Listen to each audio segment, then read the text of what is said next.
Society of Amravati sisters Amravati यांच्याद्वारे संचालित दिव्य सदन social centre ही सेवाभावी स्वयंसेवी संस्था गेल्या 46 वर्षापासून तळागाळातील व दुर्लक्षित समाजाच्या विकासासाठी विविध उपक्रम राबवून त्यांना सक्षम करण्याचे काम करीत आहे।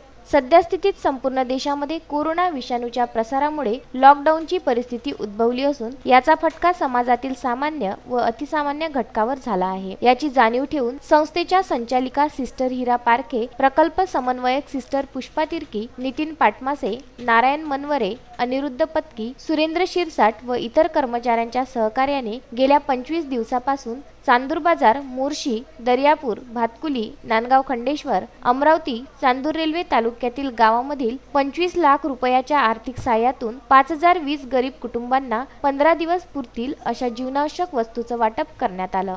Society of Amravati sisters Amravati यांच्याद्वारे संचालित दिव्य सदन सोशल सेंटर गेले 46 वर्ष गोरगरिबांची सेवा करत आहेत। सध्याच्या परिस्थितीत लॉकडाऊन आणि कोविड-19 यामुळे गोरगरिबावर खूप मोठा परिणाम झालेला आहे। ही परिस्थिती दिव्य सदन सोशल सेंटर व यांच्या टीमने लक्षात घेऊन 30 गावात आणि 7 तालुक्यामध्ये 5020 पेक्षा अधिक कुटुंबांना राशन देऊन लोकांच्या चेहऱ्यावर स्माईल दिली व 15 दिवस ते राशन पुरेल असे राशन 5020 लोकांना दिलेला आहे। Vidarbha news bureau, Amravati.